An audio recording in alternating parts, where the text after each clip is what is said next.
I'm going to keep it short and sweet because the people you want to hear from are not me. We're going to kick off with Laura and her team.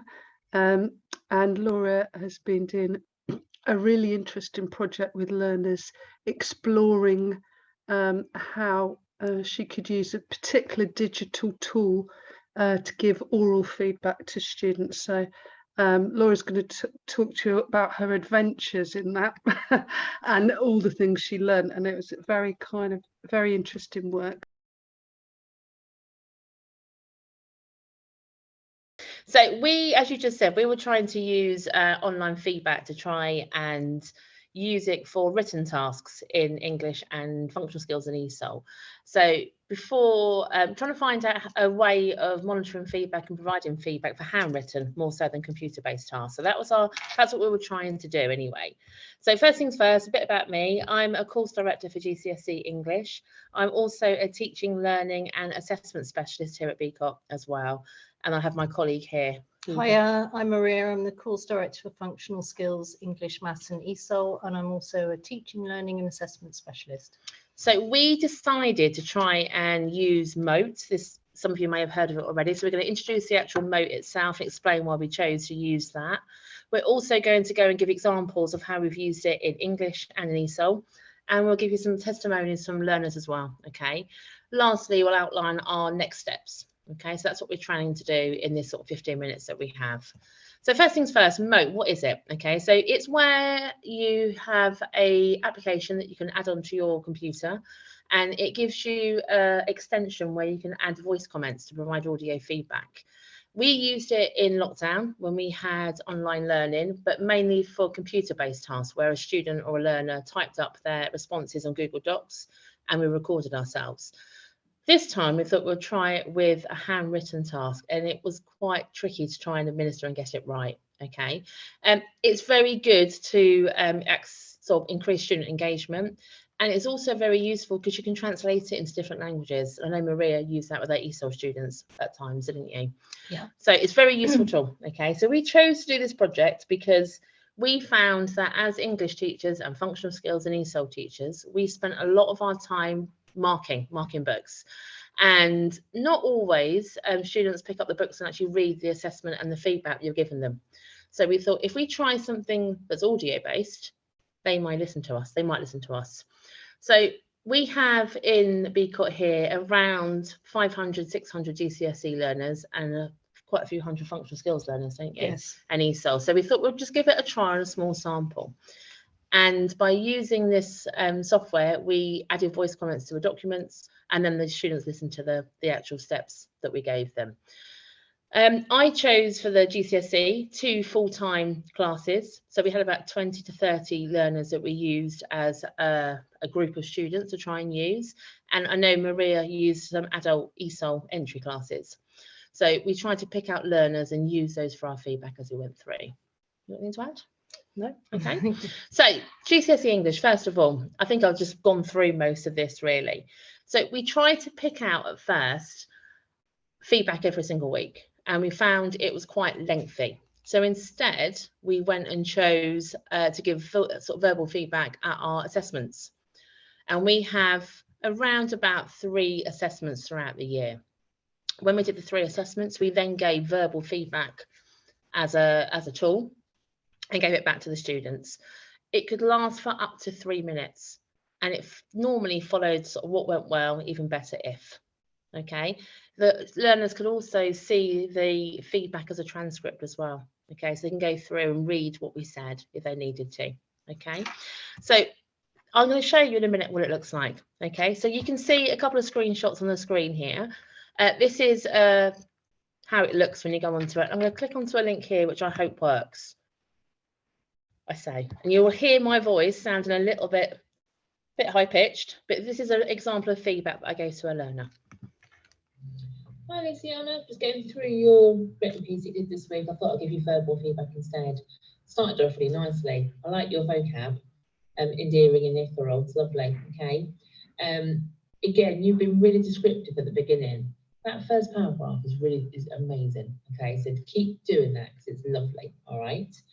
as you went on to say about your head was like a jungle, your thoughts are running wild. Again, lovely vocab with intrusive and engulfed. It was fab. You then went on to use a really lovely sentence by itself. He consoled me. It's just really thoughtful. It's really, really thoughtful. I can see you've got some lovely, lovely vocabulary again. And it's quite emotive as well, isn't it? The goosebumps, the way you've got on here about being beautiful and devoted and your future. Really, really well done. Okay. The other thing I would say to improve it, just double check your accuracy as you're going through. Okay. You've got a couple of bits in there where you haven't got capital letters, like when you've got America. I can see that you've had to put a question in there, which is brilliant. See what else you can add in there. Okay, so just go through and check it's accurate. Check you've got all of your punctuation and see if you can add anything else in there too. But well done, it's brilliant. Absolutely brilliant. Oh, I'll repeat again. So you can see that's an example of what we did, and the way you can access it, you can actually, how I did it, I left it as an email for the students. So I sent it onto an email, they listened to it, and you can see on the right hand side here an example of where they were listened to. So we could actually monitor the students when they were listening to the feedback. And sometimes they recorded their actual next steps and targets back to us as well. Okay, so it's a really useful tool that we had. I'm going to quickly give you a little bit of a response here from a learner. As you can see, we did questionnaires throughout and tried to get some kind of feedback. And we had a response here from one of our GCSE learners. They were really impressed. They loved it. They found it easy. And you can read the quote on there that they've given us. Okay. We found that most of them did act upon their feedback. They found it easy to follow. They were able to go back and listen to it over and over again. It was just really, really useful. Okay, I'm going to move on because I'm conscious that I talk a lot, so I'm going to let Maria have a go.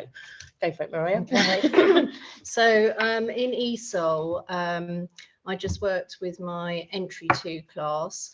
Entry 2 obviously do have some knowledge of English, so I was a bit concerned that the Motes wouldn't come over well, but in fact they received it really well.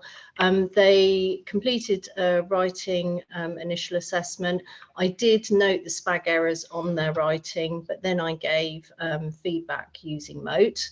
I then showed a presentation with QR codes on, so individual QR codes that they could scan, which I'll show you in a moment. Coming up now, yes, yep, please. There we go. Yeah, so this is what I showed on the board. They came up to the board and they scanned their individual QR codes, and that was a recording for them on their written work. So they really, I was very nervous about them whether they would be able to do it, but they did it. They really enjoyed it. I actually did it during break time so that I just let them get on with it. They helped each other as well. And I could hear my voice resonating around the classroom as they were playing it, but obviously they could then play it again at home. If you would like to, you can scan the code here, and you can see hopefully how easily that pops up on your phone, and you can listen to my feedback to one of the learners. So it's my feedback to Jennifer on a written piece about food from her country.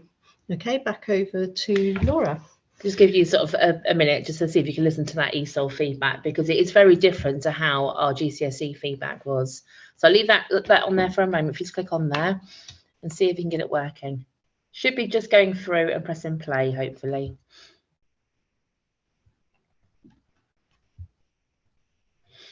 And then we'll move on shortly.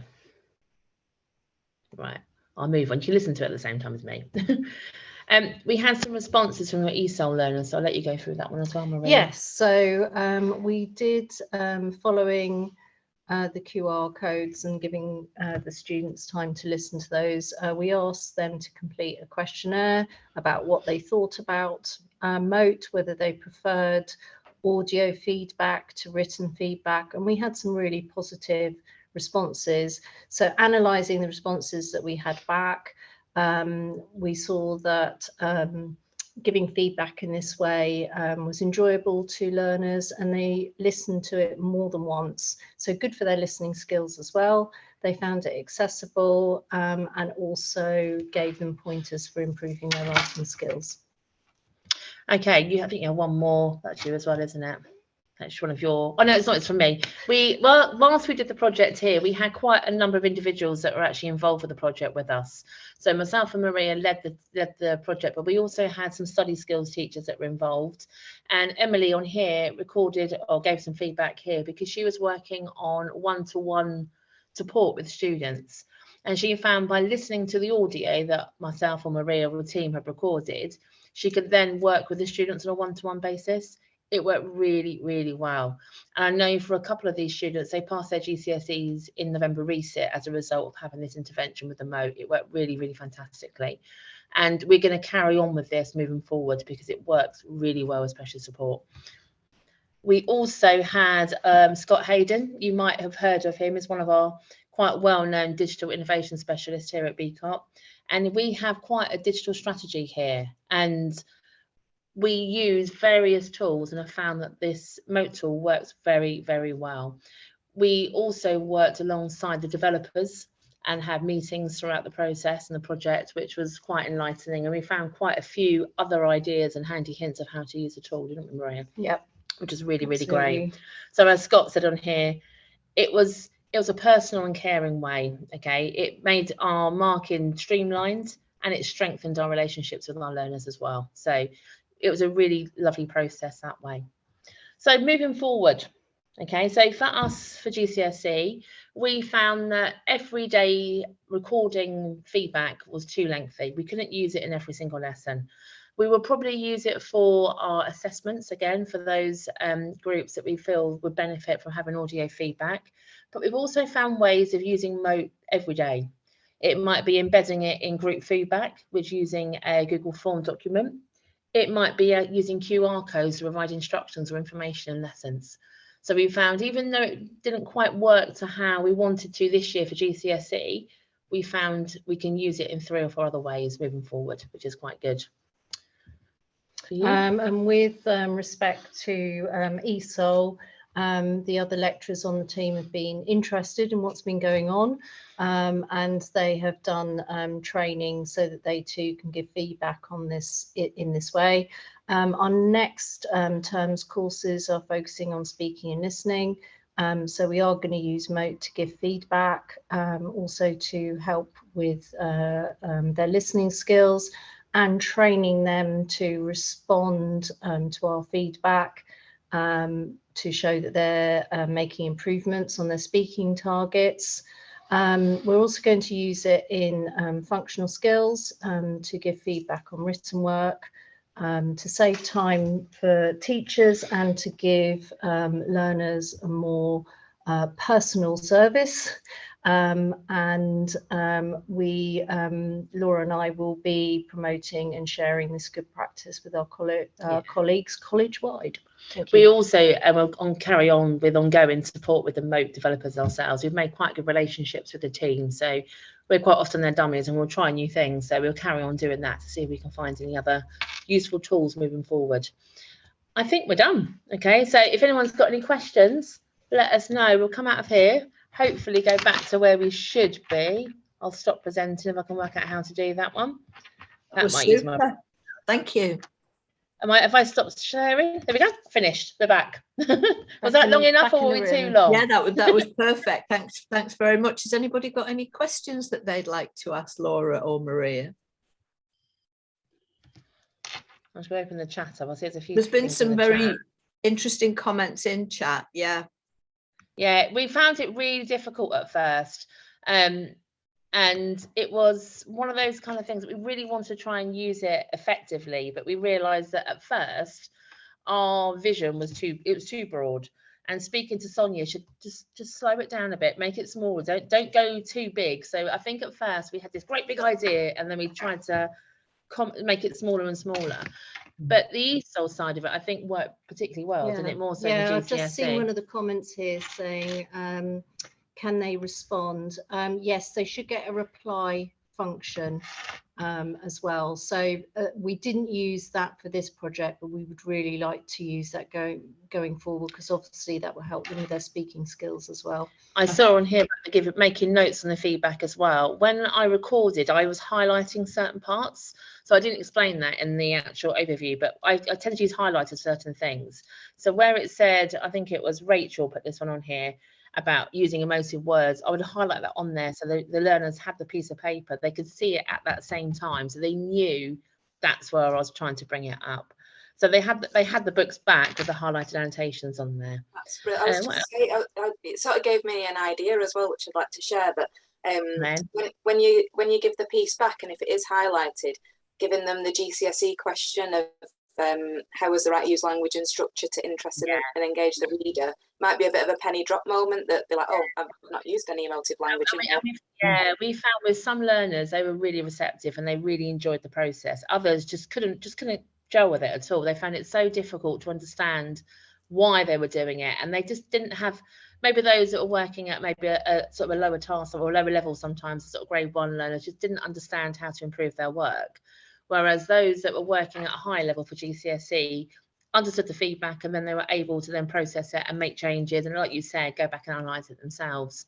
But it was good fun, wasn't it? It was good fun. And surprising, especially with the ESOL learners. I thought, is this going to work, especially with the QR codes? But they absolutely loved it. They embraced it, so that's great. Can I ask a question? Which is, sorry, I've got a bit of a sore throat.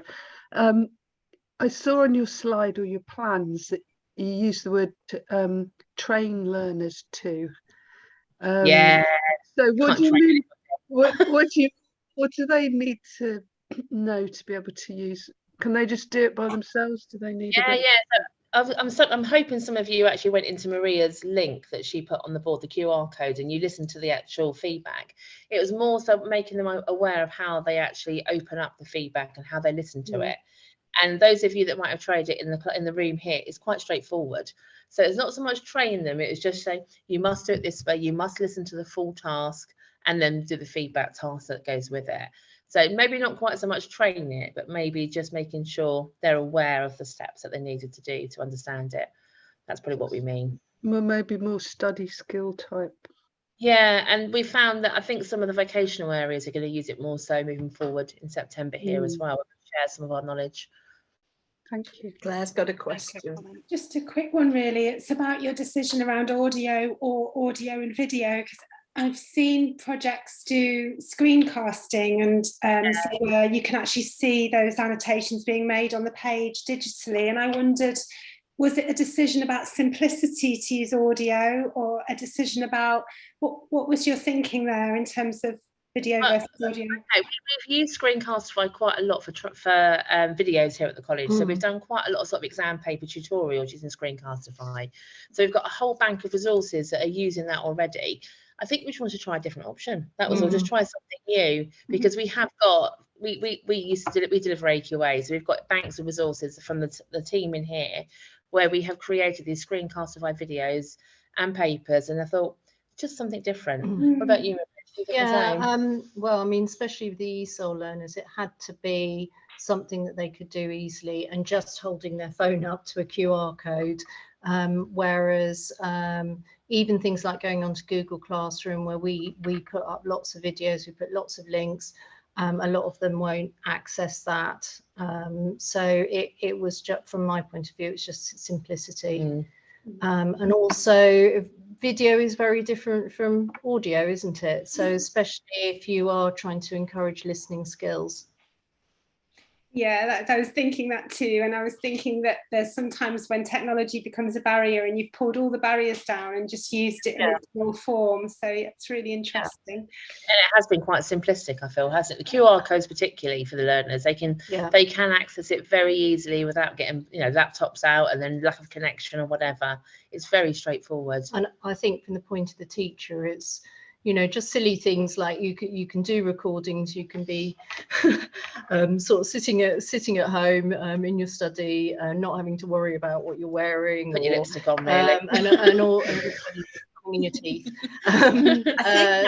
That simplicity Sorry, Marie, but I think that simplicity that you've just mentioned there for the teacher, I think it's the same for the learners. The easier it is to access anything that we want them to do outside of the classroom, the much more likelihood there is of them doing it. So if it's on the phone, it's not deviating from their normal day-to-day behaviours, is it? They've always got the phone glued to the hand kind of thing, but like you say, if you're wanting to get them to go and log on into SharePoint or what have you, and then Google Classrooms and stuff, then that's as well. We were given a couple of iPads, so we could use those. If students didn't have devices, they could borrow the iPad and put the iPad instead. So there's always accessibility there for them, and it was really useful. Super. We've got another question from Claire, and then we'll move on. Oh, I haven't scrolled down. I just wanted to make a comment, really. I was so interested to hear your presentation because we looked at Mote as part of our project, and we had huge barriers actually getting it, possibly because we are part of a local authority. There was privacy committees and GDPR committees, and had to go right to the top of the organisation. And then when they said we could try it, it's going to take weeks to get a response back. Wow. And we just kind of thought, right, this is just not going to work for us, unfortunately. We did find an alternative, which was Microsoft Voice Recorder. But compared to what Mote can offer, it's just really, really basic. And I think by the time we got to there in about February, it's like, oh, we're going to try something different. I think we're fortunate because we have got a really innovative digital team here, and they try everything, and they get us free access and training to pretty much anything we need. We are so fortunate. And that worked in our favour in this time. So we were really fortunate. But I understand your pain. We've been trying to try other things, and it takes a while to get going, doesn't it? But I definitely recommend it to try if you can get through those barriers. Super. I'm just going to put a comment for you to read in chat so that we can move on. But it might be something. I think Vicky's just put a question on there about the cost. I don't know that bit. I've got a feeling because we work with them, I think we probably get it for next to nothing here at the college, wouldn't you say? Yeah. But I can always, if you want a contact, you can go via the right way, and I can give you the contact of our digital specialist here, and you can give you some more information if you want to. Shall I put the details in the chat? So we've got a guy called Scott Hayden. I'll put it on here. He's our digital guru. I don't know what his actual technical term is. And I put his email in there, and he'd be quite happy because they're part of an EdTech program, so they go out and deliver training to colleges and schools. So contact Scott at any questions that you might have with this, and he'll be able to help you with the more technical side of it. We just do the talky side. That's all we do. Super. Thank you very much.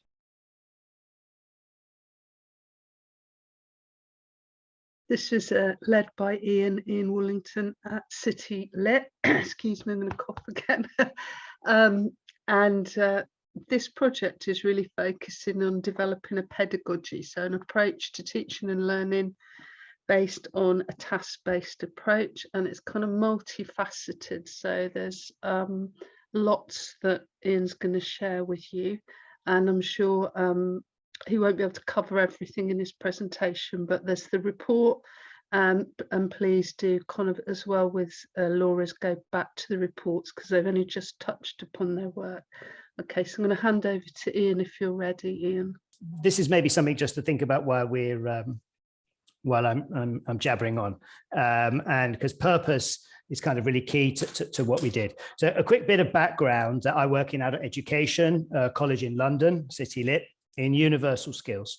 And anyone want to hazard a guess what universal skills are? Shout out loud. Life skills. Life skills. Claire, any ideas? Communication.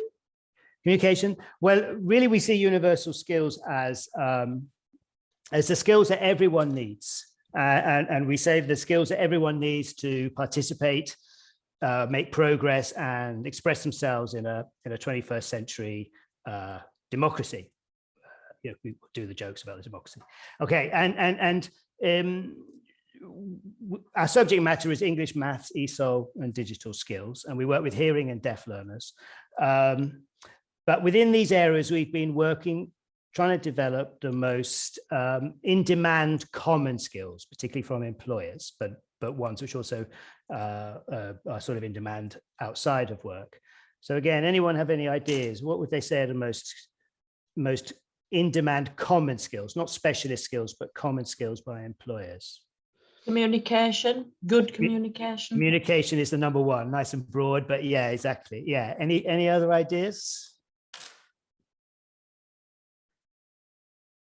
Sonia, any ideas? Any other ideas?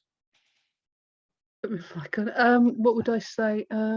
Some basic numeracy, maybe. Yeah, obviously numeracy, I think, is in there. Digital skills, obviously, but in particular, problem solving is very high in demand.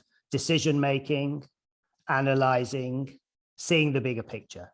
Those are some of the key sort of demands that employers are asking for. So we've been working for a pedagogy that can help us develop those skills within our subject areas, yeah, so that's just a brief summation really of what our purpose is. And in our project, we really try to focus on two main aspects. We asked ourselves, oops, can't move my. We asked ourselves, what does TBL, task-based learning, what does that mean?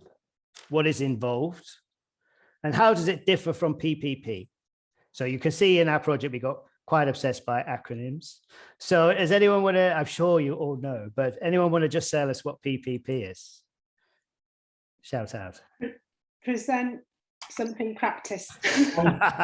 Presentation, practice and production. Ah, you're spot on. Yeah, presentation, practice and production. And because we're so short of time, I won't do lots of eliciting. But yeah, so really, let's say a model might be, let's say we were boxing, we were learning how to box, and you want to learn a jab. So I, the trainer, would show you the jab, I would present it. We would then go away and practice it, maybe on in pads or on a punching bag. And then maybe for production, you would go in and perhaps have a sparring session where you really just think about your jab more than any other punch. So that was the model that we were really contrasting it with, and what we wanted to investigate. And also really investigate task-based learning so that it doesn't mean just doing a task, because that's production. Okay, so we wanted to explore something different from that. And then oops, sorry, let's go back. Sorry, the mouse on my laptop is very strange. Okay, and so the other area we want to look at was what we call task-based targets. Now, I think I can safely say in this room that we're all quite familiar with targets and target setting. And I don't know, Rachel, is that familiar with you? And is that something, how do you feel about the target setting that your learners have to do? For it to be really meaningful, I feel like we need to work with the learners and ask the learners what they feel their targets are, and it can be quite time consuming. Yeah. To cut a long story short, we really struggle with this.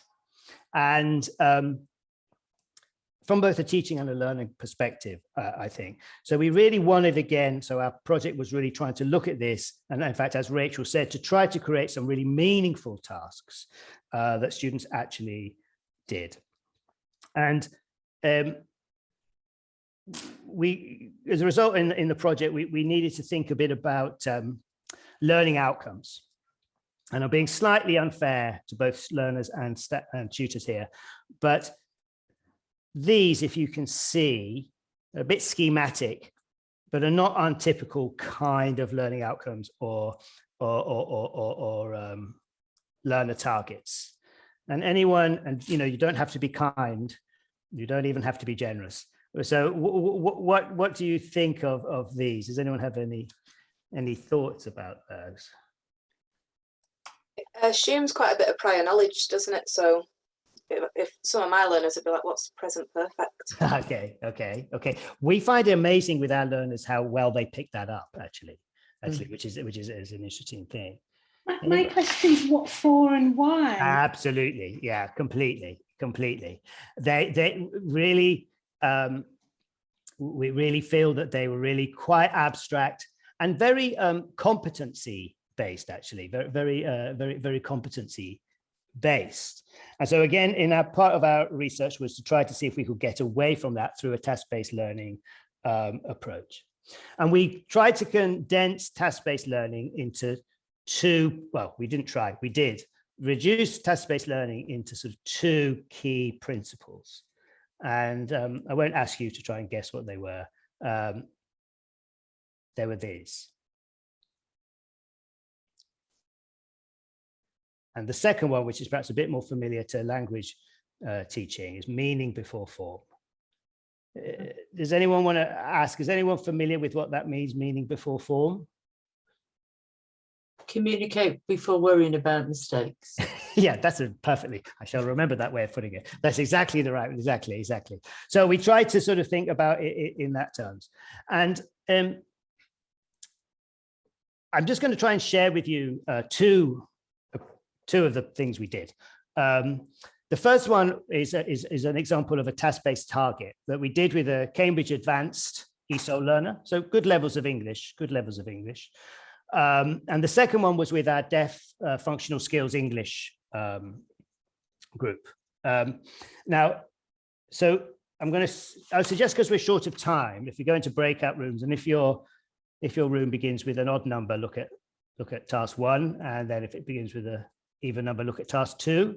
And there are some questions at the bottom of the task, but I can't see any breakout room functions here, actually. I don't think you can do it in. I think Trisha's going to do it. Okay. We've only got 5 minutes left. In which case, I shall now talk very, very quickly. Okay, this is what I thought might happen. So it's probably for the best. Let me see if I can just share this one with you. All right, can everyone see that? Okay. Yeah, okay. So this was our task-based target. And here, what I think is interesting is that the learner's original target was to understand how and when to use formal, informal, or neutral writing. And you probably can't see the little bit in the corner, but she's gone into some quite detail about what it is she wanted to focus on. But I'd say, again, many of that was quite abstract. But what they noticed, and the tutor and the other students noticed, is that this was a Kurdish woman, quite isolated, was a carer for her uncle, and she'd had a long-time ambition to be a cyclist. So her target became to write an email to a local cycling club in order to request help with learning to ride a bike and a cycling proficiency. So, and she wrote to them, she got a reply, she wrote back. And really, the only point I really want to make is that just in that very concrete task, she achieved most of these more formal and competency-based outcomes. And it improved her confidence. And really the impact on her was really quite extraordinary, because when I spoke to her, she just said, well, really, one of the things in her whole life was always asking for things. And she learned how to ask for something. So we really just tried to reduce that into a more concrete task. With our deaf learners, there was a more class-based task, and they raised money for children in need. And they really just went, I mean, the work that they did was really, I think, quite extraordinary, really. And they wrote to the BBC, they wrote to children in need, they set up a campaign, they changed the logo of the Pudsey Bear from the no eye or whatever to the no ears, which I think is slightly illegitimate. I'm not sure we were allowed to do it. They baked a cake, whatever. They wrote letters. I mean, they made a video. I mean, one of the things that really emerged from this project was the interrelation between hearing and deaf, and how these purposes enable them to really engage with hearing learners. And part of the fundraising, they made a video, a YouTube video, and they went around asking essentially hearing people where to get to places without any means of communication as such, without any common language. So I mean, this I really thought was just an amazing project, and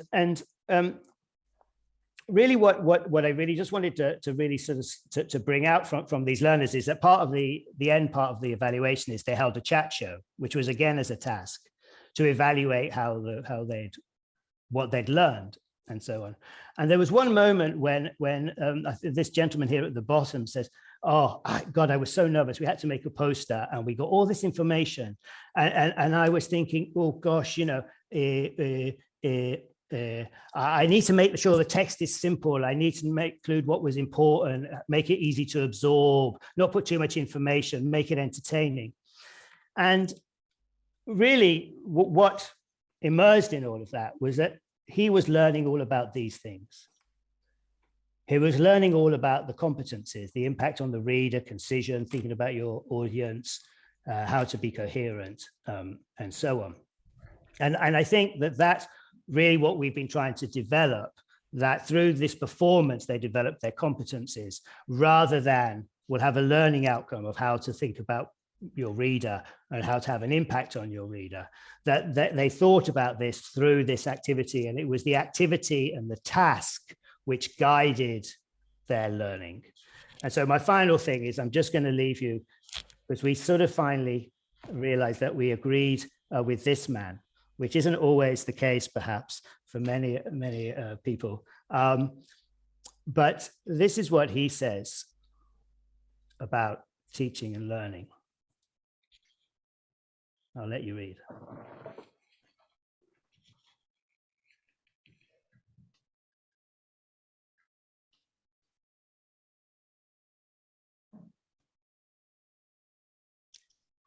And I think that's what we aim to do, is that we didn't present what is a screwdriver and say it has a handle and metal and you put it on a screw and it does this. Is that the purpose and the use of the screwdriver emerged through the task that it's required for. And in a way, that's what we're trying to develop with our learners, in the same way that learner learned about thinking about the audience, concision, coherence, and so on. He learned that through doing the task, rather than having it presented to him as an item of knowledge. I've just about got inside the time, haven't I? It was absolutely super, Ian. Thank you, spot on. Has anybody got any questions for Ian? I'm sure everybody's got loads of questions. I know I have, but I'm going to shut up because I'm like you, Ian. I can talk for this country, so I won't say anything. I've got one, if that's all right. Yeah. Hi, Ian. I was just wondering, I noticed you used it with a CAE student. I can't remember what level the other one was. That was the level 2 functional skills. Ah, right. So quite distinct. And we also used it with the pre-entry group. Different things. I mean, different learning outcomes, which probably perhaps haven't got so much time. I mean, so for instance, with that learners as pre-entry sort of English and maths. And so they one of the things they did was like encourage the learners to go around taking photos of prices in shops, to use that as material. So it was a reduced task base. It's one of the things that we will take forward, which we perhaps some time. What about lower levels? But of course, we've also used it in ESOL with things like ACT ESOL, you know, outside of this project and things like that, which have been very successful. So, yeah. Really interesting. Blair's got a hand up. Have you got any more, Sharon? No? Yeah. No, I was just thinking that it was sort of putting the sort of scaffolding approach on its head, really. Yeah. Do you know what I mean? Yeah, that's really around the other way. Yeah. That's what I was going to say. It's laddering back, isn't it? Is it called laddering back? And you can still reconcile this with even qualification set assessment criteria by saying to the learners, okay, here's the list of things that the examining body said that we should be teaching. Right, we're at the end of this problem now. What have you covered? And it's so much. You take it on board and you work it out for yourself, even in the context of assessment criteria. So I think this is flipping brilliant, Ian. It was a really lovely project. I really take my hats off to the tutors that were involved. And in fact, the tutor who did the Children in Need had never heard of task learning before.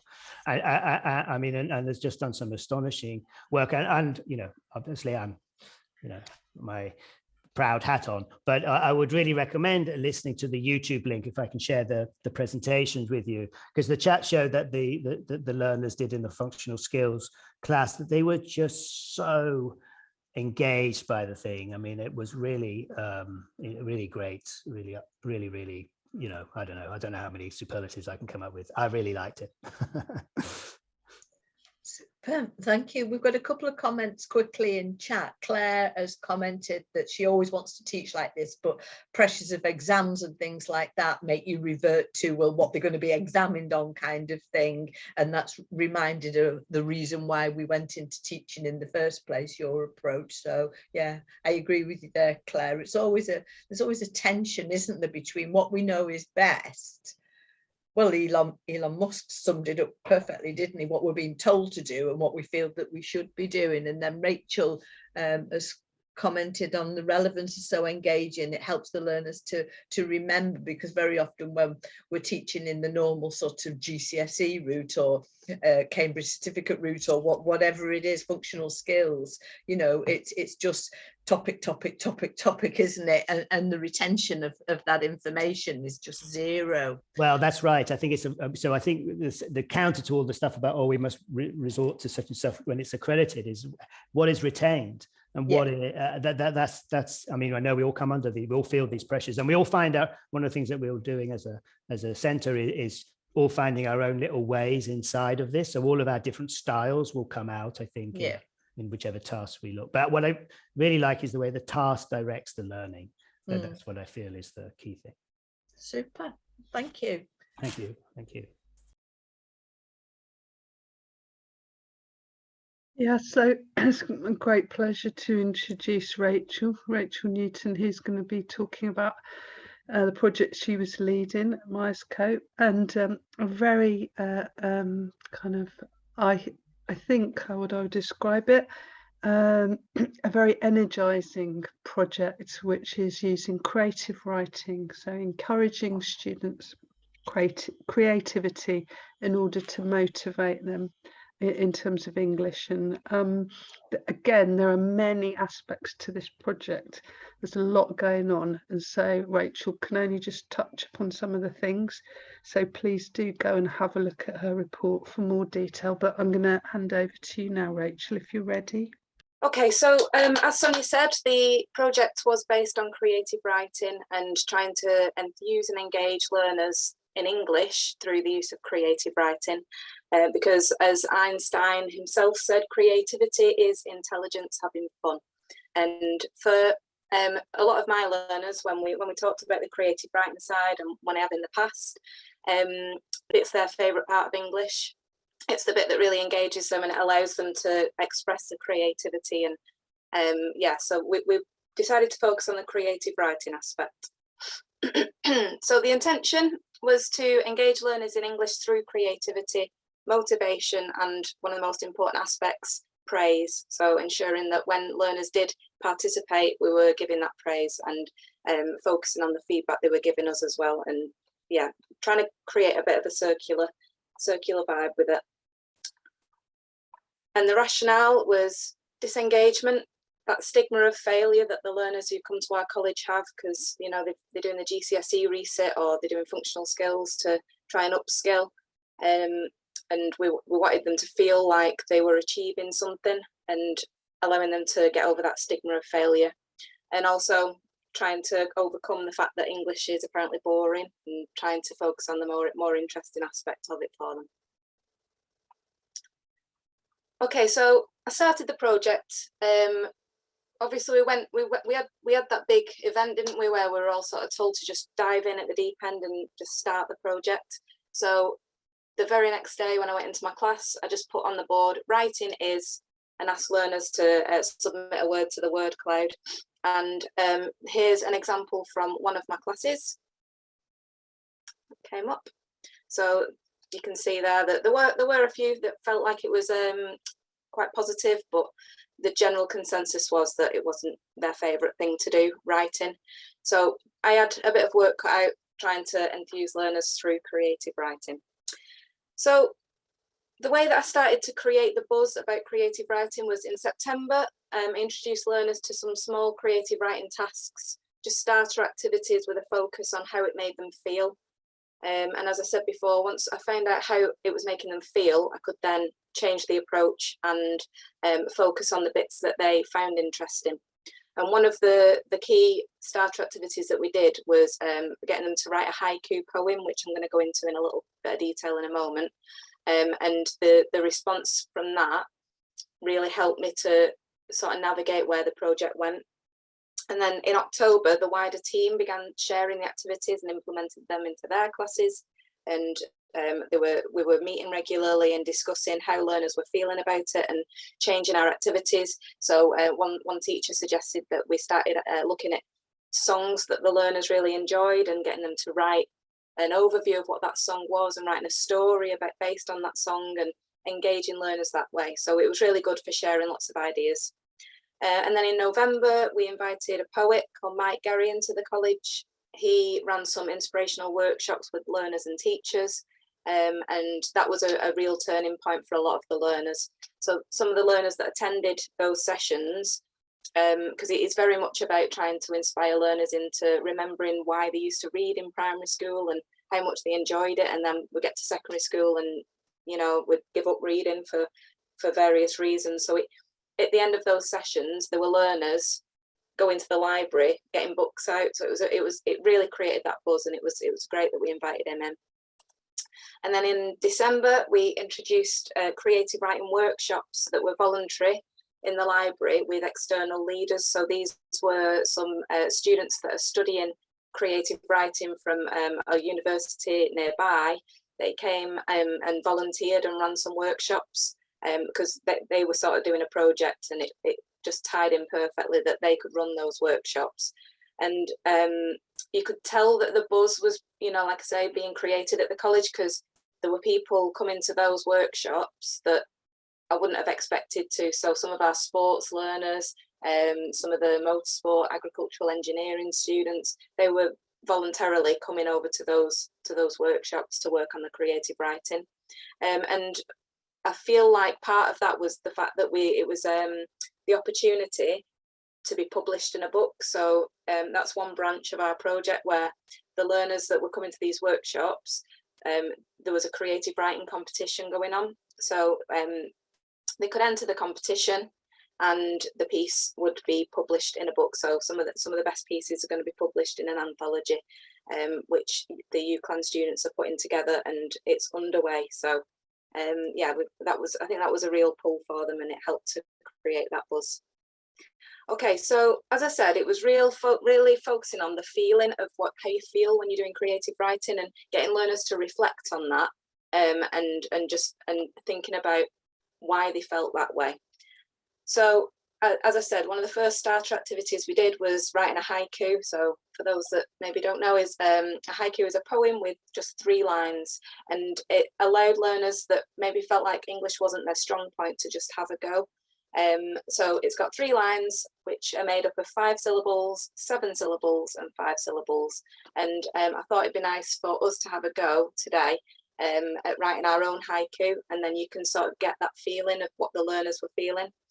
So here's some examples just on the right. So picking up pebbles or seashells strewn on soft sand, pure relaxation. And that is an example of a haiku. So what I'd like us all to do is just look at this picture for 1 minute and scribble down some words that occur to you.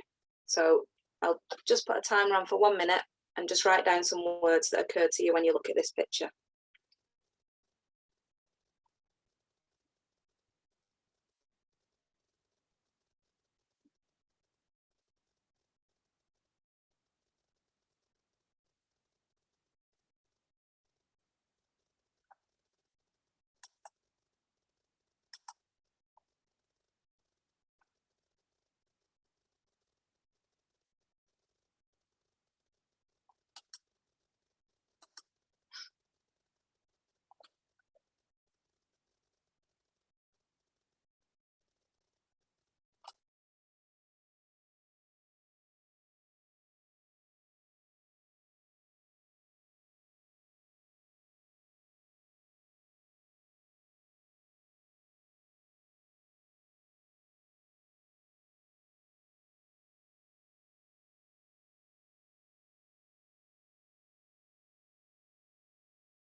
Okay, so that's a minute up. If it's okay, could I just ask people to share some words? So, Claire Collins, can you give us one of your words? Reflections. Reflections, nice. Sonia? Glow. Glow, nice, okay. Ian?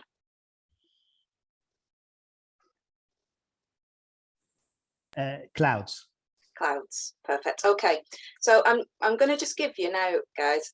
It says 5, but I know that we've not got much time. So 3 minutes just to have a go at trying to fit those words into our haiku poem. So the first line is 5 syllables, the second line is 7 syllables, and the third line is 5 syllables. So I'll just give you 3 minutes of uninterrupted writing time and see how you go on.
Yes, you do.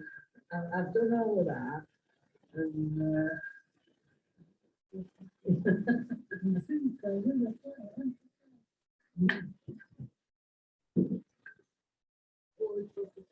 I think so. One love that down.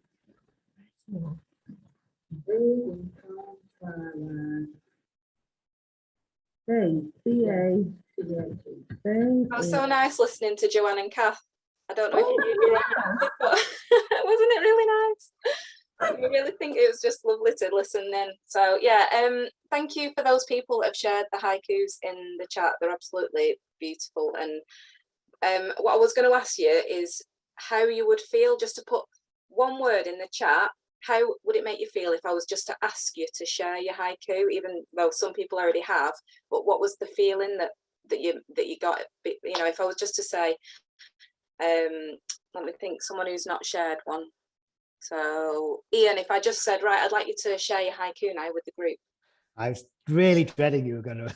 Look, I'm not asking you to share it, but that's the word dread, okay? So you'd be dreading it. And when I ask the learners the same question, They said that they were a bit nervous. Some of them felt quite proud. Some of them were embarrassed. Some didn't want to. It was that fear of being judged. And the overarching feeling there that I got from the learners was that they care. They actually care about what they've written. And that was, you know, like monumental, really, because a lot of the learners wouldn't put pen to paper before doing that activity. So it was just really thinking about that feeling that giving the haiku gave. So that's why I thought I'd share it with you guys, so you could feel that feeling and know how the learners feel in that situation. Okay, I don't know how much time I've got left. Sue, timekeeper, can you let me know, please? 2 minutes. Fabulous. Okay. So I'm just going to quickly go over some of the impacts. As I said, there's a published book coming. We've forged those links with the UCLan, which is brilliant because they're offering to come back and run more workshops. In the book competition, we had over 40 entrants, including governors of the college. Someone's asked in the chat whether staff needed enthusing, and yes, they did. And there were staff members that entered, which was brilliant. The project has been nominated for the Educate North Awards in the Creative Literacy Award. There was a news article that went out from the college, which I've got open in the background. I'm going to try and find it for you. There we go. So this helped to spread the word, and we've got our winner there, and some other winners, and this was the winning piece. So that's been shared, and there was a real buzz at the college, as I said, but most important to me was the way that learners felt at the end of it. So I've just got a few quotes from learners here. So I thought I was no good at writing, but I absolutely will carry on, and that was from our winner of the project. It took a lot for her to enter it, and for the fact that she then won it, she was really over the moon. This has given me the confidence I needed. I've really enjoyed it. So a lot of enjoyment, a lot of confidence building, and yeah, we've had quite a big impact on the learners that have participated. So it's been great. So yeah, thank you so much for listening. As Sonia said at the beginning, the detail of each segment, because there's a lot of branches to the project. I've had to do a bit of a whistle-stop tour, but and the impact of the project is written in the full report. So please do read that. But if you want any more information, you could just send me an email, or I'm happy to answer any questions that you may have now as well. Okay, thank you. That's super, Rachel. Thanks very much. A brilliant project. Oh gosh, timer. Brilliant. Well done. I've been following this project with great interest over the year and what have you, and Sonia's been reporting back to me. For those of you who don't know, Rachel and I go way back, and Claire, we've done lots of work with Myerscough College over the years, and I take great delight in going visiting them because it's such a beautiful campus. So brilliant. Thanks a lot, Rachel. Has anybody got any questions for Rachel? Someone's just asked if we'll carry on with a creative writing competition on a regular basis. Yeah, absolutely. The response that we've had from the learners and, as I say, staff has been really eye-opening, actually. And I was really surprised by how many of the staff members that entered had, they sent it me on an email, some of them, and they said, please, can it be anonymous? I don't want people to know that it's me. And it just shows that the nerves and the way that people feel about writing, that's been a real eye-opener for me, because it's made me really reflect on when we do writing exercises in class, how much it takes for you to share. It's quite a big thing, and approaching that slightly differently with learners from now on. So yeah, that was me that asked. Amazing idea. We didn't know you could hear it. Sorry, it was me that asked that question, because I do run creative writing classes and we have regular competitions. We have an in-house magazine, and it's just a brilliant resource for the learners for next time, and for other classes, and for functional skills classes, for any sort of class really, to have that resource with all those stories in there. That's a brilliant idea. Yeah, like I say, this book's going to be published, so we've asked for a PDF copy of it as well. Sonia suggested I asked, and she said yes, Sonia, so that's good. And we're going to use it as a teaching tool. Yeah, absolutely. Use it in lessons and allow learners to analyse the language being used and all that sort of thing. So yeah, it's definitely something we'd like to continue doing. Are you planning on integrating it into the English lessons, Rachel, or are you going to keep them as standalone sessions? Yeah, integrating into the English sessions and using it as a resource for that, but also cross college as well, because what I forgot to mention is that the the creative writing project, we asked for the pieces to be based on Myerscough. So a lot of them are about driving a tractor, or about going for a walk down in the horticulture department. So the areas could actually use them within their lessons as well. And it's helping get the message of English across the college as well, isn't it then? Yeah, super. Thank you. I was just thinking, we've got a shared history in the world of adult literacy and English, of working from learners' writing. So I think Vicky made an excellent point there, that all the production that came out of it, Rachel, and the sense of I care about what I'm writing and what this means about my identity, and then being able to say to new learners, this is stuff that you'll be able to do one day, but let's have a look at it. It's such a virtuous cycle, isn't it? It's absolutely brilliant. Lovely, yeah, absolutely.